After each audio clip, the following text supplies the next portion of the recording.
The emergency signal crackled through space, weak and desperate. In the Great Hall of the Galactic Council, alien delegates from dozens of worlds sat in their special chairs, listening to the voice that begged for help across the darkness. "Please. Anyone who can hear this message," the voice said through the universal translator. The speaker sounded tired, scared. "This is Administrator's soft voice of hope from the Villani colony on Kepler 44b. Our world is dying." The tall, blue-skinned counselor Vexstar leaned forward in his floating chair. His forearms moved quickly over his control pad, bringing up star charts and data streams. "The Villani system," he announced to the room. "Agricultural colony, established 15 years ago. Population 50,000. The desperate voice continued. 3 weeks ago, our sun released a massive solar flare. The radiation damaged our atmospheric processors. Our air is getting thinner each day. Our crops are dying. We have maybe 3 weeks of food left in storage." Murmurs filled the Great Hall. 50,000 lives. The number hung in the air like a weight. "The mathematics are simple," Counselor Vexstar said, his voice calm and practical. "Standard emergency protocol calls for 2 cargo frigates, basic nutritional supplements, and water recyclers, enough to keep them alive until proper evacuation ships can reach them in 6 months. Other delegates nodded. This was how things worked. The Galactic Council had procedures for everything. They had learned long ago that resources were limited. You helped people survive until you could move them somewhere safer. In the back section of the Great Hall, Ambassador Kim Dae-ho of Earth sat quietly. He was a small man compared to most aliens in the room, but his dark eyes were sharp and focused. Next to him, Commander Park Ji-woo studied the technical data flowing across his tablet. The Villani voice grew weaker. "Our atmospheric processors are completely broken. We cannot repair them with what we have. The contamination in our soil is spreading. Even if we had food, we cannot grow more. We are preparing our people for the gentle death that comes to all things." Commander Park looked up from his tablet. "Gentle death," he whispered to Ambassador Kim. Kim's face was hard. "They're teaching their children how to die peacefully when the food runs out." "We have done our best," the Villani administrator continued. "We thank the galaxy for the good years we had here. If anyone receives this message, please remember that we tried to build something beautiful on this world." The transmission ended. The Great Hall fell silent for a moment. Then Counselor Vexstar spoke again. "Tragic, but manageable. To cargo. Ships with basic supplies. We can have them loaded and dispatched within the week. The Villani can survive on minimal rations until we arrange proper evacuation." "What about their infrastructure?" asked Counselor Zentara, whose people lived in the ocean worlds. "Their atmospheric processors. Too expensive to repair, Vexstar replied. The evacuation option is more cost-effective. We relocate the survivors to established colonies." Ambassador Kim stood slowly. Every alien in the room turned to look at the small human. "Earth requests all technical specifications regarding this crisis," he said quietly. "Of course," Ambassador Vexstar said. "Though I assure you, the standard relief package will be quite adequate for basic survival needs." Kim gathered his datapad and files. "Thank you, Counselor." As the other delegates began discussing shipping schedules and supply manifests, Kim and Commander Park walked out of the Great Hall. The aliens spoke about the Villani like they were numbers in a computer. 50,000 units requiring X amount of nutrition for Y period of time. Once they were alone in the corridor, Kim activated his secure communication device. Priority transmission to Earth's Colonial Command. Authorization, Kim Savant. Fa. The response came immediately from the small speaker. Colonial Command receiving. "What do you need, Ambassador?" "We have a humanitarian crisis requiring immediate response." "I'm uploading all data now." Kim's fingers moved quickly over his device. 50,000 people. 3 weeks to live. Complete infrastructure failure. Understood. Stand by. Within minutes, Admiral Lee Seung-min was looking at the crisis data in her command center high above Earth. The Villani system appeared on her tactical display as a small red dot at the edge of known space. 50,000 lives, she said to Captain. Han So-young, her aide. 3 weeks of food left? What's the council sending? To cargo ships with basic rations? Enough to keep them breathing until evacuation ships arrive in 6 months. Captain Han frowned. That's not aid. It's just making them wait longer to die. Admiral Lee stared at the display for a long moment. In space, she had learned problems either got solved completely or they killed you. There was no middle ground among the stars. Captain, activate Protocol 7, full humanitarian deployment. Ma'am, that's the entire 7th Fleet. 50,000 people are going to die, Captain. We don't send them enough food to wait for death. We send them what they need to live. Her fingers moved over the command console. Around Earth's orbital shipyards, emergency lights began to flash. The largest humanitarian fleet in human history was about to launch. The Galactic Council thought in terms of managing crises. Humans thought in terms of eliminating it. The emergency alarms echoed through Earth's massive space stations. Red lights flashed in every corridor as thousands of people ran to their stations. Admiral Lee Seung-min stood on the bridge of her flagship, the Soul's Promise, watching the incredible activity around her. Fleet status report, she called out. Commander Park Min-ho looked up from his glowing screens. 12 heavy cruisers are ready to go, Admiral. 43 support ships, loaded with atmospheric processors, farming equipment, and terraforming machines. The big colony ship New Dawn has all our engineering teams on board. What about medical teams? Dr. Choi Hae-jin has 3 complete field hospitals ready. She also has genetic laboratories for fixing their crops. Through the huge windows, Admiral Lee could see the enormous fleet stretching across space. Each ship was packed with equipment that made the Galactic Council's small relief effort look like a joke. Back in the council chambers, Counselor Vexstar was explaining standard relief procedures to his fellow aliens when a new message appeared on the big central screen. Earth requests temporary administrative control over the Villani system for humanitarian operations. The chamber went completely quiet. You could have heard a pin drop. Counselor Zentara spoke first, her aquatic voice bubbling through her breathing. Apparatus? Administrative control? For a simple food shortage, Ambassador Kim stood up calmly. Humans don't consider 50,000 people facing death a simple anything, Counselor. But the math is clear, Vexstar protested, his forearms waving. To cargo ships with food supplements will keep them alive until we can evacuate them properly. Till they face the same crisis again, Kim interrupted. Your solution fixes the symptom. Earth fixes the cause. The viewing screen changed to show the human fleet's supply list. The alien counselors stared in complete shock at what they saw. 12 heavy cruisers. Zentara's voice carried disbelief. For delivering food? Not delivering food, Kim replied calmly. Eliminating the problem. The list scrolled on. Atmospheric processors, soil cleaning machines, genetic laboratories, construction equipment, orbital weather stations, emergency supply depots. The humans were bringing enough equipment to rebuild an entire world. This is ... excessive, Vexstar stammered. The cost must be enormous.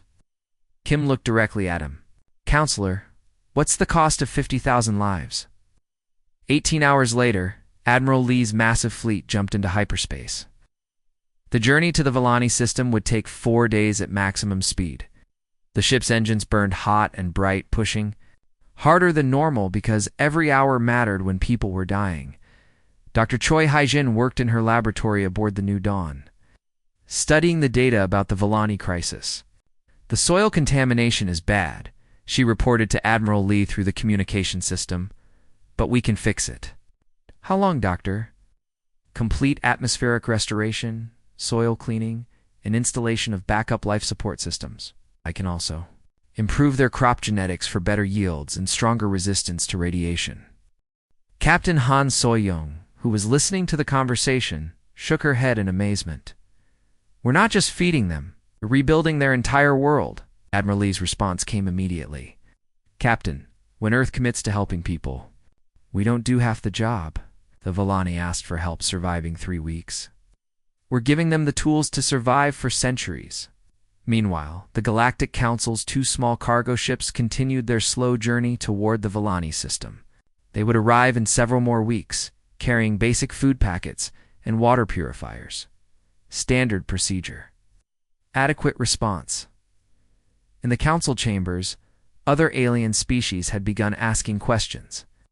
Why do the humans always respond with such overwhelming force? Asked Delegate Mortax from the insect worlds.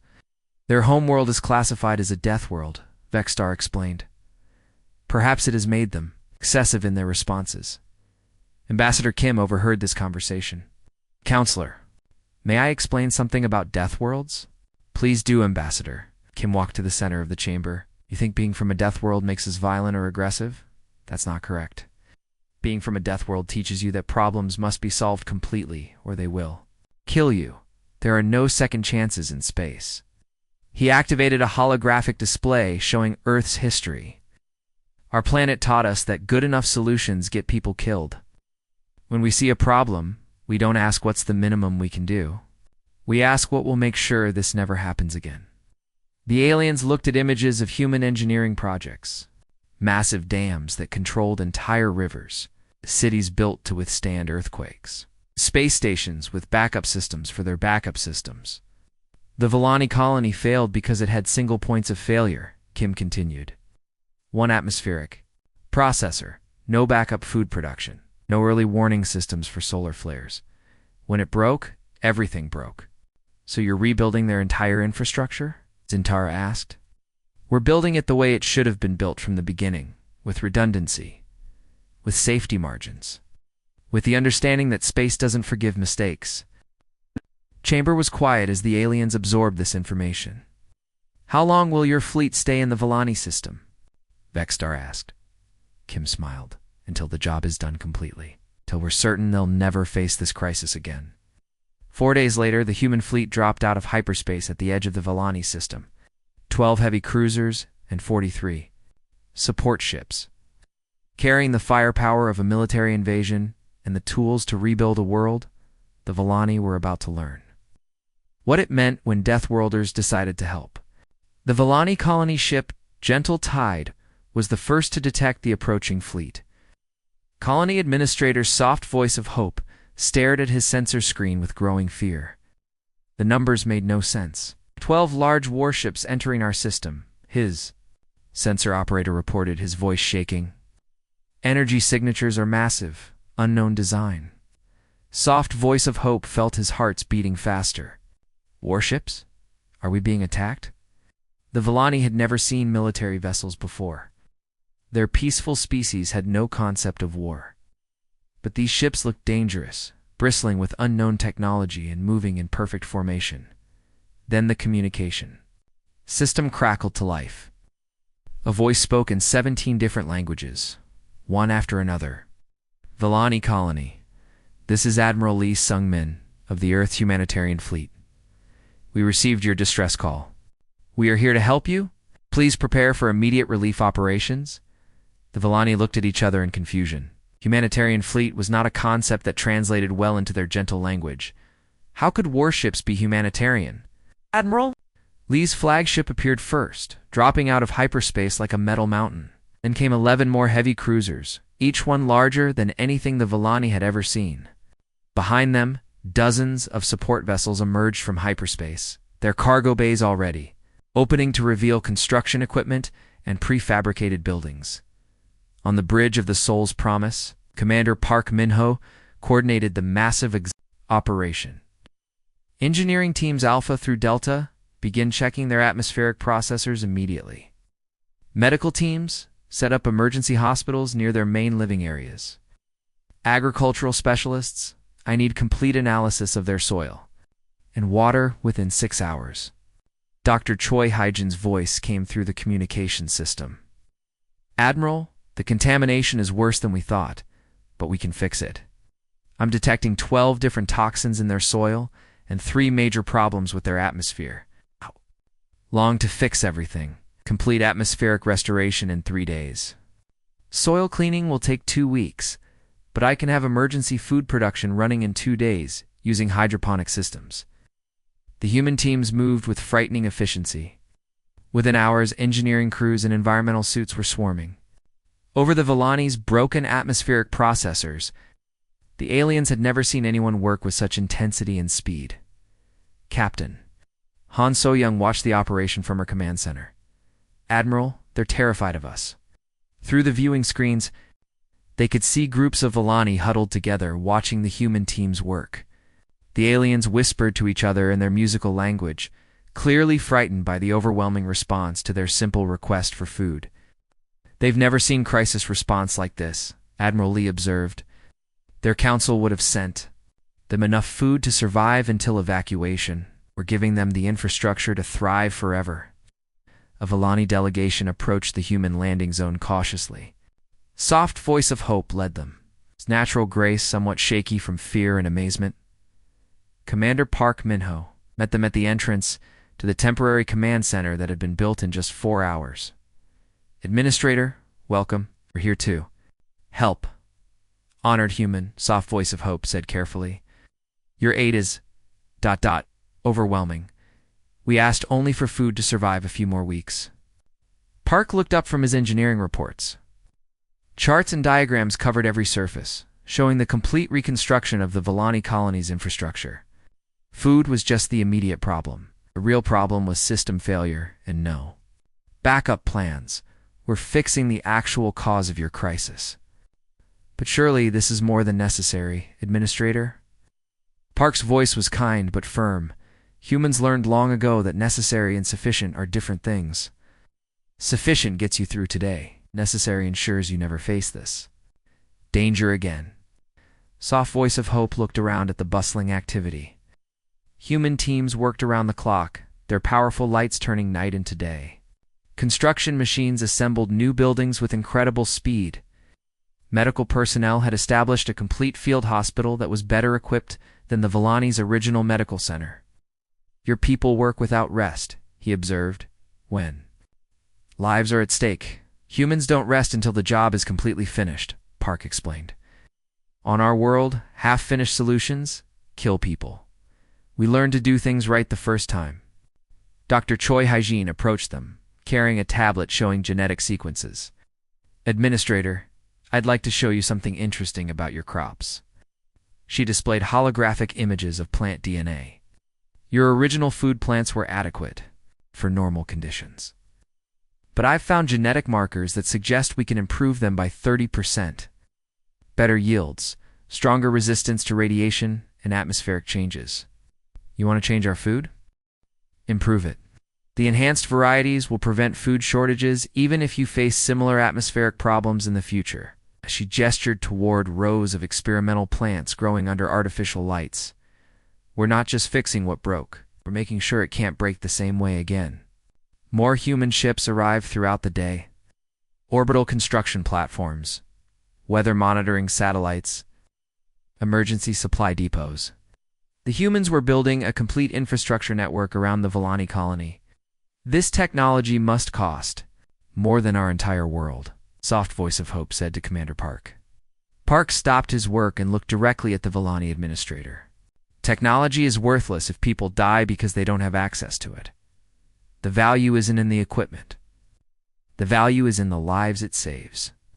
By the end of the first day, the dying Villani colony had been transformed into the center of the largest construction project in the sector. The humans worked with the focused intensity of people who understood that in space. Problems got solved completely, or they killed you. There was no middle ground among the stars. 2 weeks after the humans arrived, the Villani colony looked like a completely different world.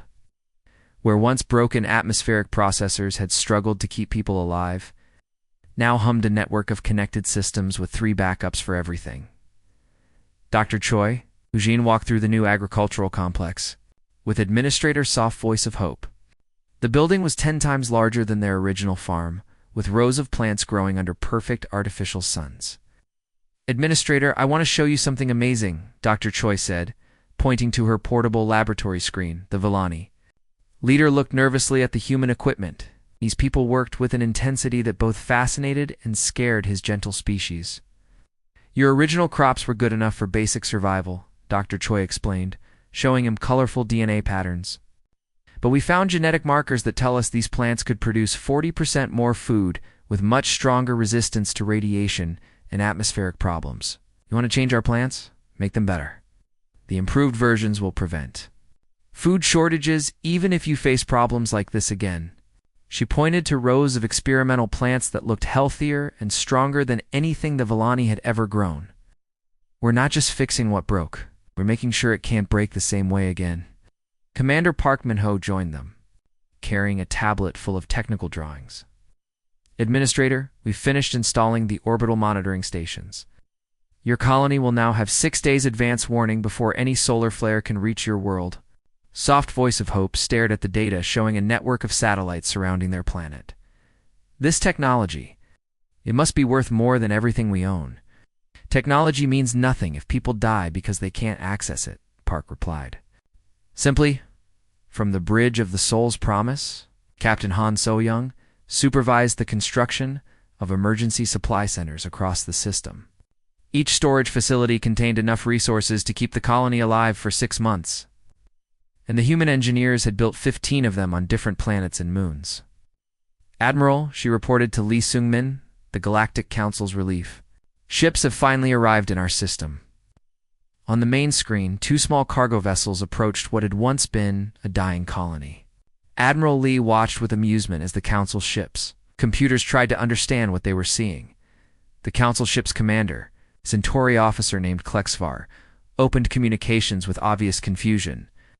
Earth vessels. This is Council Relief Mission 7743. We have emergency supplies for the Villani colony. Welcome, Council vessels. Please dock at Station 12 for coordination meeting.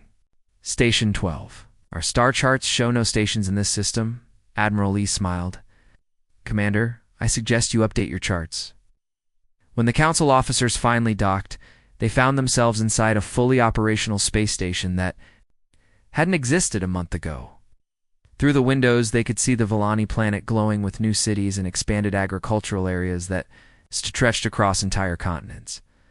Soft Voice of Hope met the confused council representatives in the station's conference room. Honored council members, we thank you for your concern, but as you can see, our emergency has been resolved. Commander Klexvar stared through the window at the transformed world below. Resolved? This isn't resolution. This is complete transformation. The humans do not believe in small solutions, Soft Voice of Hope explained. They asked me why we accepted the risk of our systems failing. I had no good answer. They showed me that such risks were completely unnecessary. Dr. Choi Hai-jen entered the conference room carrying data about the genetic improvements. Administrator, the crop enhancement program is finished. Your food production should increase by 45%, and the new plants can survive atmospheric problems that would have killed your original crops. The council officers listened in shocked silence as the human doctor casually announced agricultural improvements that represented decades of research for most species. How long did this take you? Klexvar asked. 2 weeks for the basic improvements. We're still working on the advanced modifications. Commander Park Min-ho joined the meeting. We've also installed weather control systems. Backup atmospheric processors on 3 different moons. And emergency evacuation procedures that can move your entire population to safety within 4 hours. Klexvar looked at his own small cargo. Ships through the window. They carried basic food packages and water purifiers. Standard council aid. It looked pathetic compared to what the humans had accomplished. Why do you do so much? He asked. Our calculations showed that basic survival aid would be sufficient. Admiral Lee Seung-min's voice came through the communication system. Commander, may I ask you a question? What happens when your basic aid runs out? Well, we arrange evacuation or additional supplies. So the problem continues. You manage the crisis instead of solving it. Dr. Choi pulled up holographic displays showing the colony's new capabilities. Commander, this colony now produces 20% more food than it needs. They're sending surplus to 3 neighboring systems that face food shortages. Our economic models show that such productivity requires your economic models assume scarcity, Park interrupted. Humans assume abundance is achievable with proper planning and sufficient investment. Soft voice of hope stood and walked to the window. Below, construction crews were building launch facilities for a new colony ship. Honored council members, the humans taught us something important. They asked why we built our colony to barely survive instead of building it to thrive. Survival was sufficient, Klexvar protested. No, soft voice of hope said quietly. Survival was the minimum. The humans showed us the difference between minimum and optimal. They don't build things to barely work. They build things to work perfectly under the worst possible conditions. The council officers watched as the new colony ship Harmony's Promise rolled out of the construction facility. It was designed to establish new colonies using human engineering principles from the very beginning. Soft voice of hope smiled. We're launching next month to help establish colonies for other species. We want to share what the humans taught us about building for abundance instead of scarcity. The transformation was complete. A dying colony had become the foundation for expansion across multiple star systems. 6 months after the crisis, Ambassador Kim Dae-ho stood before the Galactic Council with a simple report. The transformation of the Villani system had become famous throughout the galaxy, and every species was talking about it. The Villani colony now produces 20% more food than they need, Kim announced to the assembled alien delegates. They have become suppliers to 5 neighboring systems that face food shortages. Counselor Vextar moved uncomfortably in his floating chair. His 4 arms twitched with nervous energy. Ambassador, while we appreciate Earth's enthusiasm, surely such extensive aid represents a waste of resources. Kim's response was calm and measured. Counselor, what is wasteful? The 2 cargo ships you sent with basic food packets, or the thriving agricultural center that now feeds multiple star systems.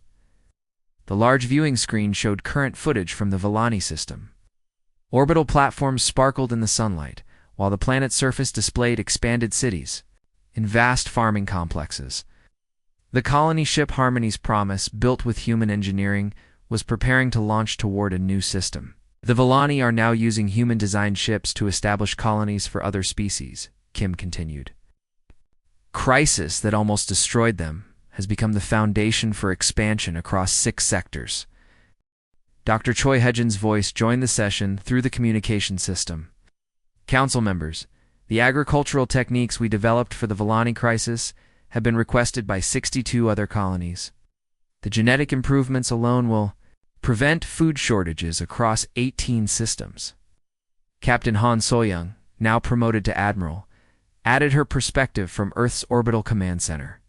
The early warning systems we installed have already prevented atmospheric damage on 11 other worlds. The technology transfer has been substantial. Counselor Zentara finally asked the question that had troubled the Council for months. Ambassador. Kim, why does Earth respond to crisis with such overwhelming force? Your aid exceeded the problem by massive amounts. Kim was quiet for a long moment. Around the Great Hall, delegates from dozens of worlds waited for his answer. Counselors, you've asked me this question many times. You wonder why we call our home world a death world. You think it's because Earth is dangerous? Paused, looking at each alien delegate carefully. Earth is dangerous. But that's not why we call it a death world. We call it a death world because Earth taught us that survival isn't enough. Our planet doesn't accept good enough when lives are at stake. It doesn't care about efficient resource allocation or cost-benefit analysis. It demands that problems be solved completely or they kill you. The chamber was completely silent. You could hear the soft hum of the life support systems. You sent the Villani enough food to survive until evacuation ships arrived. Earth sent them the tools to ensure they never face starvation again.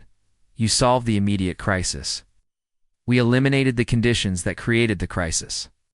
Administrator's soft voice of hope's image appeared on the main communication display.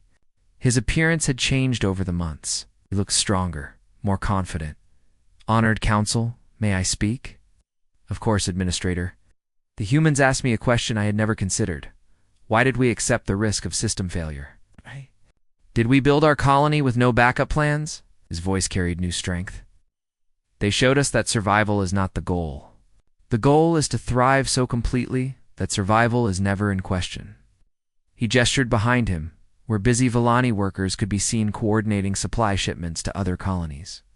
We now help other species avoid the mistakes we made. We teach them to build with abundance rather than scarcity. Counselor Mortax from the insect worlds spoke up. But surely there must be limits to such generosity.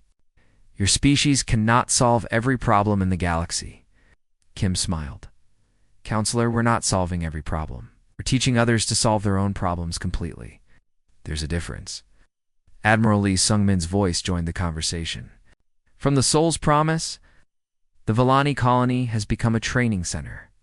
Other species send their engineers and agricultural specialists to learn human construction methods.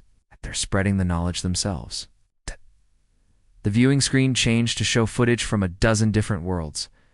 Construction projects using human engineering principles. Agricultural centers built with multiple backup systems. Early warning networks that prevented disasters before they happened. 17 species have adopted what they call human standard construction protocols, Kim reported. They're building infrastructure that can handle problems instead of just barely functioning under normal conditions. Counselor Vexstar finally asked the question that everyone was thinking. What does this mean for the Council's emergency response procedures? Kim looked around the chamber at all the alien faces. That's your decision, counselors. You can continue sending adequate aid that manages crises, or you can start sending transformative aid that eliminates them. The session ended with the quiet announcement that the Galactic Council was forming a committee to study comprehensive crisis response methodologies. The phrase, human standard aid, entered official galactic vocabulary and was being used in government documents across dozens of worlds. As the delegates filed out of the Great Hall, Kim received a priority message on his secure communication. Device Admiral Lee Sungmin's face appeared on the small screen. Ambassador, we have 23 new requests for humanitarian assistance. The 7th Fleet is ready for immediate deployment. Kim nodded. Admiral, it seems the galaxy is learning the difference between managing problems and solving them.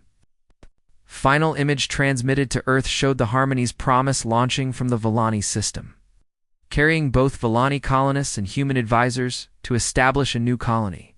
This one would be built with human standard infrastructure from the very beginning. Humanity had taught the galaxy a simple but powerful lesson. When Deathworlders offer aid, they don't send enough to survive. They send enough to ensure that survival is never again in question. The age of adequate solutions was ending. The age of complete solutions had begun.